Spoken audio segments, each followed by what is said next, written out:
میں ایک school teacher تھی۔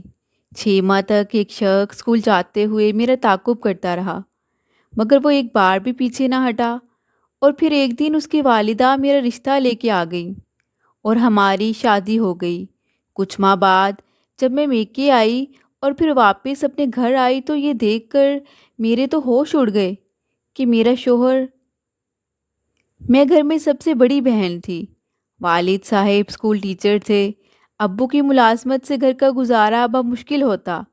جب میں نے گریجویشن مکمل کر لی تو گھریلو حالات کو دیکھتے ہوئے ملازمت کا سوچا کہ اپنے باپ کا سہارا بنوں، جبکہ والد صاحب میری شادی کے فرض سے سبکدوش ہونا چاہتے تھے۔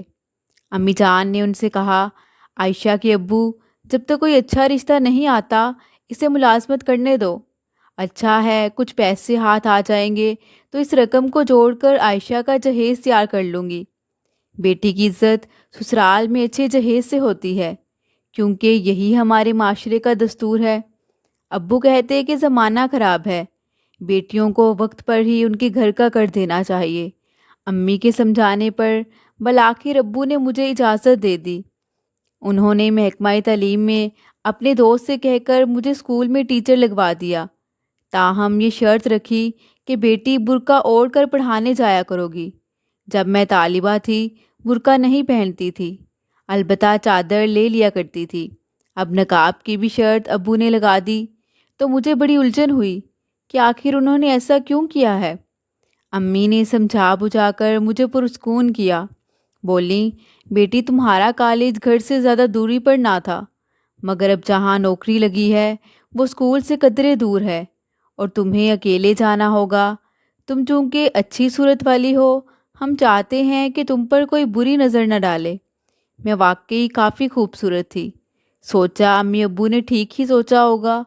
کراچی جیسے بڑے شہر میں کسی لڑکی کا روز اکیلے آنا جانا والدین کے لیے فکر کا باعث تو بنتا ہی ہے۔ میں اب برقع پہن کر پڑھانے جانے لگی۔ میں سیدھے راستے جاتی اور کبھی ادھر ادھر دھیان ہی نہ دیا۔ تاہم کچھ دنوں بعد میں نے محسوس کیا کہ جب میں سڑک کے چوراہے تک پہنچتی ہوں تو کوئی میرا تعاقب شروع کر دیتا ہے، تاہم میں نے کبھی مڑ کر دیکھنے کی ہمت نہیں کی۔ کچھ بزدل واقعہ ہوئی تھی، لہٰذا اس کو ڈانٹنے اور گھرکنے کی بھی مجھ میں ہمت نہیں تھی۔ مہینوں یہ سلسلہ چلتا رہا اور میں کافی پریشان اور شش و پنج کا شکار رہی۔ کبھی سوچتی کہ خود اس سے پوچھوں کہ وہ میرا پیچھا کیوں کرتا ہے، اور کبھی سوچتی کہ امی ابو کو آگاہ کر دوں۔ پھر خیال آتا کہ وہ اور کیا تدارک کریں گے، بلکہ مجھے ہی گھر بٹھا دیں گے، کہ آگے ہی ابو نے مشکل سے اجازت دی تھی۔ میں نے سوچا جب میں اسے گھاس نہیں ڈالوں گی تو ایک دن آپ ہی مایوس ہو کر پیچھے آنا چھوڑ دے گا۔ کرتے کرتے 6 ماہ یوں ہی گزر گئے۔ تعاقب کرنے والا بھی شاید دل گردے والا تھا کہ تھکا ہی نہیں، شاید کہ وہ اچھی طرح میرے چال چلن کا اندازہ کر رہا تھا۔ نہ تو وہ مجھے مخاطب کرتا اور نہ کوئی بات کرتا، بس اسکول تک میرے پیچھے چلتا رہتا۔ میں اس انسان پر بہت حیران تھی۔ میں 3 4 دن بیماری کے باعث اسکول نہ جا سکی، شاید وہ ان دنوں میں بھی آتا رہا تھا۔ آخر ایک روز یہ طلسم ٹوٹا جب ایک صاحب اپنی والدہ کے ہمراہ میرا رشتہ طلب کرنے آ گئے۔ میں نے کمرے کی اوٹ سے اسے باہر صوفے پہ بیٹھا دیکھا تو حیران رہ گئی۔ یہ ایک لگ بھگ 30 برس کے صاحب جائیداد، خوبصورت اور خوشحال آدمی تھے۔ ان کی والدہ نے بتایا کہ ان کے بیٹے نے ایک روز میری ایک جھلک اس وقت دیکھی تھی جب میں اسکول جانے کو اپنے فلیٹ کی سیڑھیاں اتر رہی تھی اور میرے ہاتھ سے کتاب گر پڑی تھی۔ اسے اٹھانے کو میں نے نقاب اٹھا لیا تھا اور پھر نقاب گرا کر فٹ پاتھ پر آ گئی تھی۔ اس ایک جھلک نے ان کے دل پر بجلی گرائی اور وہ کچے دھاگے سے بندھے روزانہ وقت مقررہ پر میرے پیچھے آنے لگے۔ لیکن آپ کی بیٹی بھی ثابت قدم رہی، جس سے میرے بیٹے کو اس کی شرافت کا یقین ہو گیا، اور وہ ہمارے سر ہو گیا کہ شادی کروں گا تو اسی لڑکی سے، اسی گھر سے۔ یہ مجھے حیدرآباد سے یہاں لے کر آیا ہے۔ والد صاحب نے انجان لوگ سمجھ کر کہ دیکھے والے بھی نہیں رشتے سے انکار کر دیا، مگر ان کی والدہ آئے دن آ جاتی اور ابو سے ہاں کے لیے اصرار کرتی کہ ان کا بیٹا انہیں مجبور کر رہا ہے۔ جب ان لوگوں کا اصرار بہت زیادہ بڑھا تو امی نے سمجھایا کہ دیکھ پرکھ لیں، کیا پتہ بہت اچھے ہی لوگ ہوں، وہ لوگ آخر اتنا اصرار کر رہے ہیں۔ یوں بھی بیٹیوں کے لیے رشتے دقت سے ملتے ہیں۔ والد صاحب نے ان لوگوں سے اتا پتہ دریافت کیا اور کہا کہ کچھ دن بعد سوچ سمجھ کر جواب دوں گا۔ میرے اس دیوانے کا نام اسرار تھا۔ اسرار نے بتایا کہ وہ ایک بزنس مین ہے اور اس نے اپنے شو روم کا پتہ بھی دیا۔ والد صاحب نے ایک دوست سے تذکرہ کیا جو بزنس کرتے تھے اور اسرار کے شو روم کے مقابل ان کا بھی شو روم تھا۔ چچا اشفاق نے ابو کو اسرار کے بارے میں تمام معلومات بہم پہنچا دیں کہ آدمی بہترین ہے، صاحب دولت ہے اور کھرا انسان ہے۔ اس کی ساکھ مارکیٹ میں بہت اچھی ہے، رشتہ برا نہیں ہے۔ میں اس کے ایک دوست زکوٰۃ سے آپ کو ملوائے دیتا ہوں جو میرا بھی دوست ہے، بااعتماد آدمی ہے اور اسرار سے ان لوگوں کے خاندانی مراسم ہیں۔ زکوٰۃ صاحب سے ابو ملے، انہوں نے بتایا کہ یہ پہلے سے شادی شدہ ہے، تاہم بیوی کچھ تیز طبیعت کی تھیں، ساس سے نہ بنی تو طلاق لے لی۔ وہ اسرار کی ماں کی خالہ زاد بہن کی بیٹی تھی۔ اس کی ماں بھی تیز اور جھگڑالو قسم کی عورت تھی۔ یوں شادی کے کچھ ماہ بعد ہی طلاق تک نوبت آ گئی۔ اسرار طلاق نہ دینا چاہتا تھا، مگر لڑکی کی ماں نے بیٹی کا گھر اجاڑ کر ہی دم لیا۔ اس طلاق میں اسرار کا کوئی قصور نہ تھا۔ تب سے دوسری شادی کے لیے ان کی والدہ کسی اچھے گھر سے نیک لڑکی کی تلاش میں تھی۔ دوبارہ کہتا ہوں کہ رشتہ برا نہیں ہے، باقی آپ خود سوچ سمجھ لیں۔ اسرار ایک پروقار اور پرکشش شخصیت کا مالک تھا۔ والد صاحب نے سوچا بیٹی بیاہنی تو ہے، لڑکا کماؤ اور خوشحال ہے، چلو میری بیٹی کو کسی چیز کی کمی نہیں ہوگی اور لڑکا بھی اس کی قدر کرے گا۔ انہوں نے ہاں کہہ دی۔ یوں میری قسمت میں یہی میرا تعاقب کرنے والا لکھا تھا اور اسی سے میری شادی ہو گئی۔ شادی کے بعد میں اسرار کے ساتھ خوش و خرم زندگی بسر کرنے لگی۔ وہ مجھ سے بہت پیار کرتے اور ہر خواہش پوری کرتے تھے۔ ان کو جیسے سارے جہاں کی خوشیاں مل گئی ہوں۔ والدین کے گھر سفید پوشی کے پیچھے غربت چھپی ہوئی تھی اور یہاں دولت کی کمی نہ تھی۔ نوکر چاکر، عیش و آرام، سبھی کچھ تھا۔ سارا گھر نوکر چاکر ہی سنبھالتے، کھانا بھی کک ہی بناتا۔ میں نے نوکری بھی چھوڑ دی۔ اسرار مجھ سے کہتے، یار تم نے مجھے کتنا تڑپایا ہے۔ جب تمہارے والد رشتے سے انکار کر رہے تھے، میں تو ان دنوں اتنا پریشان تھا کہ کیا بتاؤں۔ میں تمہیں کسی صورت بھی کھونا نہیں چاہتا تھا۔ صد شکر کہ اللہ نے میری سن لی اور میرے دل کی مراد پوری ہو گئی۔ زندگی بہت حسین گزر رہی تھی۔ شوہر اتنا پیار کرتے کہ میں خود کو دنیا کی سب سے خوش قسمت لڑکی تصور کرتی۔ انہی دنوں میں امید سے ہوئی، اسرار کی تو خوشی کا کوئی ٹھکانہ ہی نہ تھا۔ میرا اتنا خیال رکھتے، مہنگے سے مہنگے ہسپتالوں میں ہم چیک اپ کے لیے جاتے، ساس سسر سبھی واری صدقے جاتے۔ سال بعد میری بیٹی پیدا ہوئی تو میں اس کی پرورش میں کھو گئی۔ اسرار نے اپنی بیٹی کے ڈھیر سارے کھلونے اور اس کا روم اس کی پیدائش سے پہلے ہی سجا رکھا تھا۔ شوہر مجھ پر فریفتہ تھے اور ان کا کاروبار بھی خوب ترقی کر رہا تھا۔ دن پر لگا کر اٹھتے رہے۔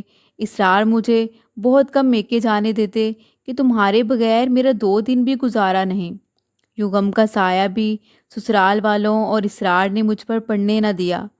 میرے خاوند کا گاڑیوں کا کاروبار تھا۔ کاروبار کو وسعت ملی تو انہوں نے حیدرآباد سے کراچی سکونت پذیر ہونے کا فیصلہ کیا۔ پہلے کراچی میں گھر اور شو روم خریدا اور پھر ہم کراچی شفٹ ہو گئے، جس کو ان دنوں عروس البلاد کہا جاتا تھا۔ ہنسی خوشی دن گزر رہے تھے۔ ساس سسر نندیں دیور سبھی حیدرآباد میں قیام پذیر تھے۔ وہ کبھی کبھی ہمارے پاس رہنے کو کراچی بھی آ جاتے تھے۔ میں ان کی خاطرداری میں کوئی کمی نہ رکھتی اور وہ میری بہت عزت کرتے تھے۔ 4 ماہ بعد اسرار مجھے میکے چھوڑ کر گئے۔ میں گھر آئی تو دیکھا ابو کی طبیعت ٹھیک نہ تھی۔ کچھ دن میں ان کی تیمارداری میں لگی رہی، مگر اسرار نے مجھے کوئی فون نہ کیا۔ میں کال کرتی تو وہ کال نہ اٹھاتے۔ یوں 1 ماہ تک میری خبر نہ لی۔ میں پریشانی کی عالم میں گھر اور شو روم پر فون کرتی، مگر نوکر کچھ نہ بتاتے۔ بس اتنا کہتے کہ بزنس کے کام میں وہ آج کل بہت مصروف ہیں، گھر بھی کم جاتے اور شو روم پر بھی نہ ملتے تھے۔ کاروبار اپنے بزنس پارٹنر کے حوالے کیا ہوا تھا۔ ایک روز میں خود ہی اپنے گھر چلی گئی۔ وہاں یہ دیکھ کر میرے ہوش اڑ گئے کہ وہ ایک عورت کے بہت قریب بیٹھے تھے۔ مجھے دیکھ کر دونوں گھبرا کر اٹھ گئے۔ میں نے تھوڑا ویلا کیا تو انہوں نے میرے منہ پر تھپڑ رسید کر دیا اور مجھے کہنے لگے کہ اتنا بھی کیا ہو گیا ہے جو اس قدر شور مچا رہی ہو، اور مجھے گاڑی میں زبردستی بٹھا کر میکے چھوڑ گئے کہ تم خود کیوں آ گئی یہاں۔ اب میں آپ کو بتاؤں گی کہ اسرار کا اس عورت سے کیا تعلق تھا اور یہ کب سب شروع ہوا۔ جن دنوں ہماری زندگی بہت خوشیوں بھری گزر رہی تھی، اچانک میری زندگی میں غم کا سایہ ٹوٹ پڑا۔ خوشیوں کے دن سدا نہیں رہتے۔ اچانک ایک خطرناک طوفان دبے قدموں میری زندگی میں بھی آیا اور ساری خوشیاں بہا لے گیا۔ ایک روز شوہر کی رشتہ دار دو خواتین حیدرآباد سے کراچی ہمارے گھر آ کر ٹھہری۔ دونوں بہنیں تھیں۔ انہوں نے اسرار کو اپنا کزن بتایا۔ خیر میں نے اس بات کا کوئی نوٹس نہ لیا کہ سسرالی رشتہ دار تو اکثر آیا ہی کرتے تھے۔ میں جانتی تھی کہ ہر اچھی بیوی اپنے شوہر کے رشتہ داروں کو اہمیت دیتی ہے۔ جب اسرار مجھے ہر طرح کا عیش و آرام دے رہے تھے، میرا اور میرے گھر والوں کا اتنا خیال رکھتے تھے، میں کیوں نہ ان کے مہمانوں کا خیال کرتی۔ میں نے ان مہمان خواتین کی خاطر تواضع میں کوئی کمی نہ آنے دی۔ یہ عورتیں پہلی بار ہمارے گھر آئی تھیں۔ میں نے سسرال میں بھی کبھی ان کو دیکھا اور نہ ان کے بارے میں سنا تھا۔ دونوں خوش شکل لیکن تیز ترار اور فیشن کی بھی دل دادا تھیں۔ وہ میرے سامنے میرے شوہر کے ساتھ ہنسی مذاق کرتی اور کہتی، ہم پہلی بار آئے ہیں، کیا خبر پھر کبھی آنا ہو یا نہ ہو، ہم کو سمندر دکھانے لے جائیں، گھمائیں پھرائیں تو صحیح۔ آپ کی بیگم تو بچی کے ساتھ مصروف رہتی ہیں۔ میں کہتی، اسرار ان کو آپ گھما پھرا لائیں، کیونکہ میرب چھوٹی ہے، میں اس کے ساتھ سیر کو نہیں جا سکتی۔ ان میں جو خاتون بڑی تھی اس کا نام شائستہ اور دوسری شمائل نام بتاتی تھی۔ وہ شائستہ کو باجی کہتی تو میں بھی انہیں باجی بلاتی۔ شائستہ باجی اسرار کو میرے بھائی کہہ کر مخاطب کرتی تھیں۔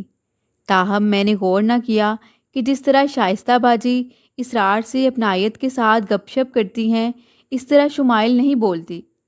وہ میرے سامنے زیادہ تر خاموش اور سنجیدہ ہی رہتی تھی۔ میں نے سمجھا کہ یہ شاید سنجیدہ مزاج ہے، اسی وجہ سے زیادہ نہیں بولتی ہوگی۔ اسرار ان عورتوں کو اپنے ساتھ سیر سپاٹے کو لے جانے لگے۔ چند دنوں میں ہی میں نے محسوس کیا کہ میرے جیون ساتھی ان خواتین کی کمپنی میں زیادہ خوش دکھائی دیتے ہیں۔ ان کا رنگ ڈھنگ بدلنے لگا، اپنے لباس اور وضاقتہ پر بہت توجہ دینے لگے تھے۔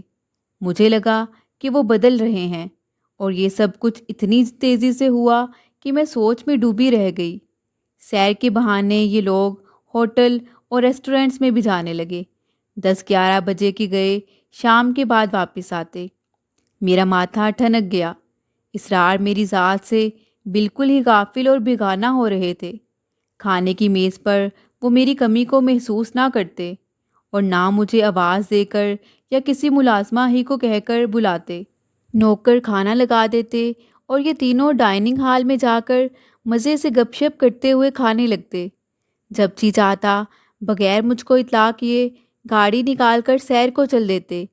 مجھے لگتا کہ یہ لوگ جان بوجھ کر اب مجھے نظر انداز کرتے ہیں۔ ایک بار میں نے شکوہ کرنے کی کوشش کی تو اسرار نے سخت لہجے میں کہا، عائشہ، مجھے تم سے ایسی کم ظرفی کی ہرگز توقع نہیں تھی۔ تم جانتی ہو کہ وہ ہماری مہمان ہیں، 2-4 روز رہ کر چلی جائیں گی۔ میں نے بہت صبر سے اس عرصے کو برداشت کیا۔ بالآخر وہ دن آ گیا کہ اسرار ان دونوں خواتین کو ان کے گھر پہنچانے حیدرآباد چلے گئے۔ وہ انہیں اپنی کار میں ساتھ لے کر گئے تھے، ایک روز کا کہہ کر، مگر ہفتہ بعد لوٹے۔ کہا کہ امی بیمار تھیں، اس لیے ان کی طرف ٹھہر گیا تھا۔ حیدرآباد سے آنے کے بعد ان کی طبیعت بڑی عجیب سی ہو گئی، جیسے ہر وقت کسی سوچ میں ڈوبے رہتے۔ مجھ سے بہت کم بات کرتے، نہ جانے ان کو کیا ہو گیا تھا۔ میری تو کیا، اپنی بیٹی کی بھی پرواہ نہ کرتے۔ بیمار ہوتی تو کہتے کہ امی کو بلوا لو، ان کو ساتھ لے کر ڈاکٹر کو دکھا لاؤ۔ اپنے شو روم سے آ کر کھانا کھانے کے بعد فوراً سو جاتے۔ ایک بار اس رویے پر امی نے ان سے بات کی تو آگے سے لڑنے لگے۔ تب وہ بھی ڈر کر خاموش ہو رہی، مجھے ہی سمجھایا کہ بیٹی، مردوں کو گھر سے باہر بزنس وغیرہ کے 100 طرح کے مسائل اور پریشانیاں ہوتی ہیں۔ ممکن ہے کہ کسی سے لین دین کا معاملہ ہو یا کوئی کاروباری الجھن ہو۔ بہتر ہے کہ تم ابھی صبر کرو۔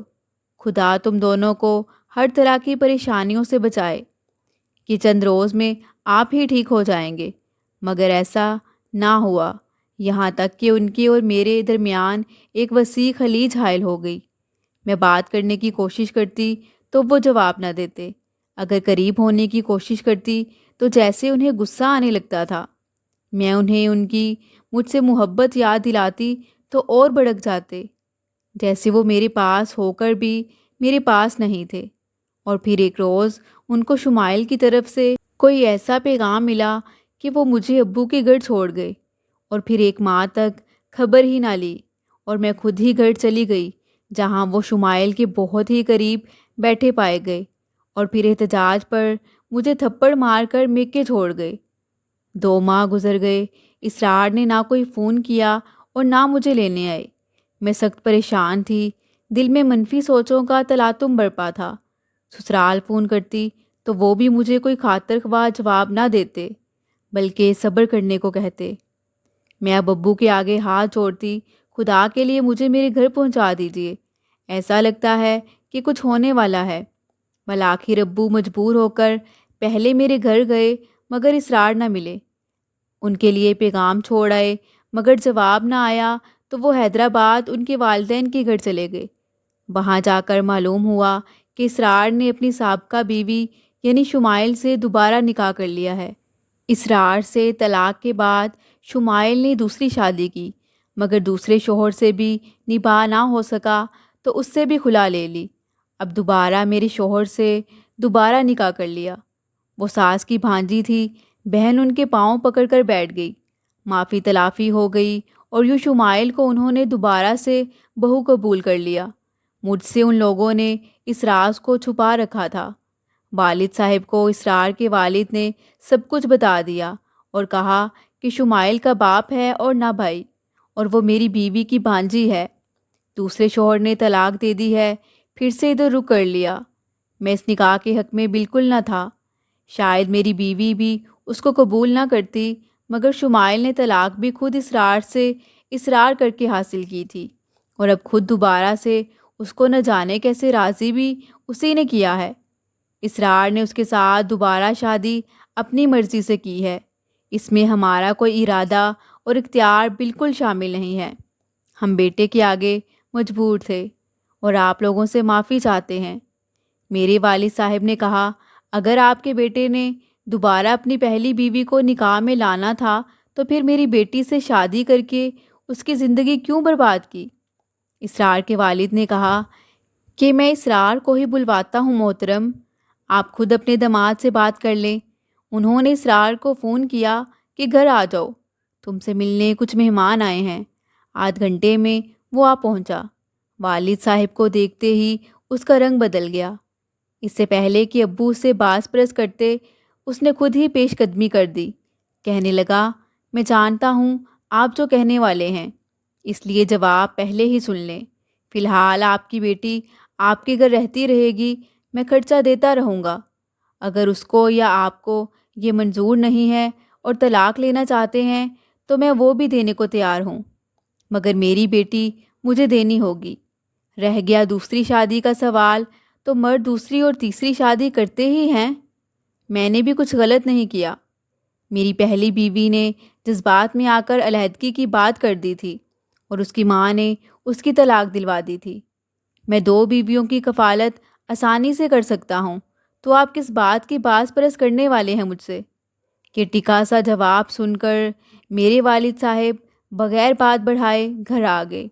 جب مجھے اور امی کو احوال بتایا، یقین ہی نہ آ رہا تھا کہ وہ مجھ سے بے وفائی کر سکتے ہیں۔ اس روز میں اب بہت پھوٹ پھوٹ کر روئی تھی، اتنا کہ پھر رونے کی حسرت ہی نہ رہی۔ میں نے اسرار سے فون پر بات کرنے کی کوشش کی مگر وہ بات نہ کرتے تھے۔ 3 ماہ اور یوں ہی گزر گئے۔ ایک بار پھر ابو بڑھاپے کی لاٹھی ٹیکتے ان کے در پر گئے اور پوچھا کہ اب تمہارا کیا ارادہ ہے؟ جو بھی فیصلہ کرنا ہے کر دو، تاکہ میری بیٹی تمہارے انتظار میں اپنی زندگی برباد نہ کرتی رہے۔ نہیں بسانا ہے تو طلاق دے دو، تاکہ میں اپنی بیٹی کی اور جگہ شادی کر دوں۔ میری زندگی کا چراغ تو اب گل ہونے کے قریب ہے، میرے بعد نہ جانے اس کا کیا بنے گا۔ اسرار نے ابو کو وہی جواب دیا، میری بیٹی دے جاؤ اور اپنی بیٹی کی طلاق لے جاؤ۔ انہوں نے آ کر مجھے اسرار کے جواب سے آگاہ کیا۔ میں بیٹی کو خود سے جدا نہ کر سکتی تھی، لہٰذا کہا کہ ابو جان فی الحال خاموشی اختیار کر لیں، دیکھیں تو کہ اونٹ کس کروٹ بیٹھتا ہے۔ مجھ کو طلاق کا لفظ سن کر ہی وحشت ہوتی تھی۔ اپنے شوہر سے دائمی جدائی کا تصور جان لیوا تھا۔ نکاح باقی رہے تو پھر سے جیون ساتھی کے پلٹ آنے کی آس رہتی ہے۔ خرچے کا مسئلہ نہ تھا، اسرار خرچہ دینے پر راضی تھے، مگر فی الحال سابقہ بیوی سے شادی کی خوشی منانے میں کھوئے ہوئے تھے۔ سوچا کیا خبر شمائل سے کتنی دیر چلتی ہے یہ شادی؟ وہ تن مزاج جو 2 بار پہلے ہی خلا لے چکی ہے ضرور دوبارہ مسائل پیدا کرے گی، اور میں ذرا ٹھنڈے مزاج کی تھی، سوچتی کہ ضرور وہ ایک دن میری طرف ہی پلٹ کر آئیں گے۔ 2 سال یوں ہی انتظار اور آس میں نکل گئے۔ میرب اب 6 برس کی ہو گئی تھی۔ اس دوران وہ اس سے ملنے 4 بار آئے، 2 بار اس کی سالگرہ کے دن اسے تحفے دینے اور 2 بار عید کے دوسرے دنوں میں۔ تاہم آدھ گھنٹہ ہی بیٹھ کر چلے گئے۔ باقی گھر والوں میں سے صرف ابو سے بات کی، مجھ سے بات کی اور نہ میری ماں سے۔ بس اپنی بیٹی کو پیار کیا اور چلے گئے۔ مجھ کو ان کے اس طرز عمل پر پہلے حیرت ہوئی، پھر نفرت محسوس ہونے لگی کہ کس قسم کا پتھر دل شخص ہے۔ شمائل سے اتنا ہی پیار تھا تو درمیان میں میرا تعاقب کر کے میری زندگی برباد کرنے کی کیا ضرورت تھی؟ میں نے تو شادی سے قبل اسے بات تو درکنار اس کو دیکھا تک نہ تھا، اور نہ ہی یہ کوئی میری لو میرج تھی۔ ابو مجھے پریشان دیکھ دیکھ کر کرتے اور بالآخر ایک دن دل کے دورے سے یہ جہان چھوڑ گئے۔ یہ صدمہ بھی میرے لیے بہت بڑا تھا کہ اب وہی میرا آسرا تھے۔ بالآخر ابو کی وفات کے بعد میں نے مستقل ماں کے پاس ہی رہنے کا فیصلہ کر لیا اور اسرار کے گھر لوٹ جانے کی آرزو کو دل میں دفن کر دیا۔ مجھے شادی کے نام سے نفرت ہو چکی تھی تو اسرار سے طلاق کا مطالبہ کر کے بھی کیا کرتی؟ اب تو میری زندگی کا محور میری بیٹی ہی تھی۔ اس کو میں نے نہ اسرار کے حوالے کیا اور نہ سوتیلی ماں کے۔ میں نے دوبارہ اسکول میں ملازمت کر لی اور اسرار سے خرچہ لینا بھی بند کر دیا۔ مجھے اس سے خرچہ لینا گوارا نہ تھا۔ روکھی سوکھی کھا کر اپنی بیٹی کو پروان چڑھایا۔ اسرار کے شمائل سے 3 بچے ہو گئے اور اس نے میرب کو بالکل ہی بھلا دیا۔ جب وہ میرے والد کی وفات پر بھی نہیں آیا تو اب اگر آتا بھی تو امی نہ آنے دیتی۔ شاید کہ شمائل نے یہی شرط رکھی تھی کہ اسرار دوبارہ میرے پاس جائے گا اور نہ ہم سے ملے گا، اور اس نے اپنی پیاری زوجہ کا کہاں مان لیا، اسی کا مان رکھا اور مجھ سے کوئی علاقہ نہ رکھا۔ میں حیران ہوتی کہ انسان کتنی جلدی بدل جاتے ہیں۔ اتنی محبت کرنے والا شوہر کس قدر بدل گیا تھا کہ اسے میری تو کیا اپنی بیٹی کی بھی پرواہ نہ تھی، اور آنسو جھڑی کی طرح میری آنکھوں سے رواں ہو جاتے۔ میں نے خود کو اپنی ملازمت میں گھر کر لیا کہ اپنی بیٹی کو اچھا پڑھا لکھا سکوں۔ میری میرب اب یونیورسٹی جانے لگی تھی۔ کبھی کبھی وہ مجھ سے پوچھتی کہ میرے بابا کیسے دکھتے تھے، کیونکہ اسے اپنے باپ کی شکل بھی یاد نہ تھی۔ وہ اکثر مجھ سے سوال کرتی کہ ماما، آپ ابھی بھی بابا سے محبت کرتی ہیں نا؟ آپ کو آج تک بھی بابا کے لوٹ آنے کا انتظار ہے نا؟ جب میری میرب نے تعلیم مکمل کر لی تو میں بیمار رہنے لگی تھی۔ اس نے ملازمت کر لی اور میں نے نوکری چھوڑ دی۔ اب وہ میرا بھی خیال رکھتی اور ملازمت بھی کرتی۔ یہ اتوار کا دن تھا اور میرب کو آفس سے چھٹی تھی۔ ہم نے سوچا کہ آج بازار سے گھر کی ضروری چیزیں لے آتے ہیں۔ میں اور میرب گھر کا سودا سلف لے کر لوٹ رہے تھے کہ میں نے بازار میں اسرار کو شمائل اور ان کے بچوں کے ہمراہ دیکھا۔ وہ لوگ کار میں تھے اور اسرار کافی بدل چکا تھا، اب بڑھاپا اس پر بھی اتر چکا تھا۔ لمحے بھر کو کار ہمارے سامنے رکی تو میں نے میرب سے کہا، دیکھو وہ رہا تمہارا باپ، تم کو اس کو دیکھنے کا بڑا شوق تھا نا، تو دیکھ لو اسے، وہ سامنے گاڑی میں بیٹھا ہے۔ میں نے ہاتھ سے اشارہ کرتے ہوئے کہا۔ میری میرب نے ایک جھلک اپنے باپ کی دیکھی اور پھر سگنل کھل گیا اور گاڑی آگے بڑھ گئی۔ ان لوگوں نے ہمیں نہ دیکھا تھا۔ میرب کا چہرہ باپ کی جھلک دیکھ کر عجیب سا ہو گیا، جیسے اس کا کلیجہ اچھل کر حلق میں آ گیا ہو۔ پھر اس کی آنکھوں سے آنسو بہنے لگے۔ جب گھر پہنچے تو میری بیٹی پھوٹ پھوٹ کر رونے لگی۔ میں نے اس کا سر اپنی گود میں رکھا اور اسے تسلی دی۔ اس دن سے آج تک مجھے چین نہیں ملا، کیونکہ اس کے بعد سے میری بیٹی بے حد ڈسٹرب رہی ہے، بلکہ مجھے ایسا لگتا ہے کہ وہ آج تک ڈسٹرب ہے۔ میں سوچتی ہوں، اے کاش کہ میں اس کو اس کے باپ کی یہ جھلک بھی نہ دکھاتی، تو وہ اتنی مایوسیوں کا شکار تو نہ ہوتی۔ وہ اب اپنے باپ سے نفرت کرنے لگی تھی، اکثر چپ چپ رہتی، جیسے ہر وقت کسی سوچ میں گم ہو۔ میں اب پچھتاتی کہ کاش وہ یہ ایک جھلک بھی اپنے باپ کو نہ دیکھتی۔ وہ مجھ سے بار بار یہ نہ کہتی کہ ماما، میں روز محشر بھی اس شخص کو معاف نہیں کروں گی جس نے آپ کے ساتھ ایسا سلوک کیا۔ میں اللہ سے فریاد کروں گی کہ اس شخص کو معاف نہ کرنا۔ کبھی وہ مجھے کہتی کہ ماما، کاش ایک بار بابا مل جائیں تو میں ان کا گریبان پکڑ کر پوچھوں گی کہ آخر کیوں عمر بھر لمحہ لمحہ پل پل میری ماں کو انتظار کی آگ میں جلایا۔ آخر کیا قصور تھا ان کا کہ نہ اپنایا اور نہ چھوڑا، تو پھر کیوں کیا تھا ان کا پیچھا؟ مزید دلچسپ سچی کہانیوں کے لیے چینل کو سبسکرائب کریں۔